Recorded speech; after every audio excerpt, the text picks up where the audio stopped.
আমি আজ রান্না করব মুগ ডালে কাঁঠাল বিচির মিক্সড ঘন্ট। এর জন্য প্রথমে আমি মুগ ডাল পরিষ্কার করে ধুয়ে পানি দিয়ে সিদ্ধ করতে দিলাম। হালকা সিদ্ধ হলে কাঁচামরিচ পেঁয়াজ কুচি দিয়ে ফুটে উঠলে টুকরা করে রেখেছিলাম মিষ্টি কুমড়া, বেগুন, ধুন্দুল, কাঁঠাল বিচিগুলো ধুয়ে পরিষ্কার করে রেখেছিলাম, ওগুলা দিয়ে দিলাম এবং সাথে তেজপাতাও দিলাম 2টা। এখন এগুলা দিয়ে মশলাগুলো আমি দিয়ে দেব। প্রথমে লবণ, হলুদ, জিরার গুঁড়া, আদা রসুন বাটা অল্প দিয়ে নেড়ে ঢাকা দিয়ে আমি সিদ্ধ করে নেব। চমৎকার স্বাদের এই ভেজিটেবল, খেতে অসাধারণ লাগে। দেখেন কালারটা কত সুন্দর হয়েছে, দেখেই খেতে ইচ্ছা করবে। এরপরে আমি এটা সিদ্ধ হয়ে গেছে, এখন আমি এটা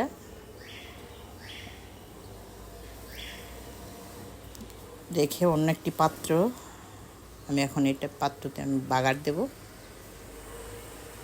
এর জন্য আমি একটা পাত্রে তেল, পেঁয়াজ কুচি নিয়ে নেড়ে এটাকে আমি ব্রাউন করে নেব, বাদামি করে ভেজে নেব। এর ভিতরে আমি কাঁচামরিচও দিয়ে দিলাম,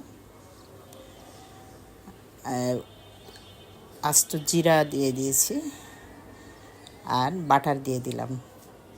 চাইলে আপনারা এটা ঘি দিয়েও বাগার দিতে পারেন। আর একদম বেরেস্তার মতো পেঁয়াজটাকে একটু লাল করে নেবেন, তাহলে গন্ধটাও সুন্দর আসবে। আমি একটু গরম মশলার গুঁড়াও দিয়ে দিলাম এই বাটার বা তেলের ভিতরে। এখন আমি সিদ্ধ করে রাখা এই কাঁঠাল বিচি মুগ ডালটা দিয়ে দিলাম, দিয়ে এখন নেড়ে পানিটা শুকিয়ে নেব। আসলে এটা খেতে এত ভালো লাগে, এত মজা লাগে। যখন এই কাঁঠালের সময় হয় আমি এই রান্নাটা করি, আজকে আপনাদের দেখিয়ে দিলাম। সবাই আশা করি এভাবে রান্না করে দেখবেন। এটা গরম ভাত, পোলাওয়ের সাথে দারুণ লাগে।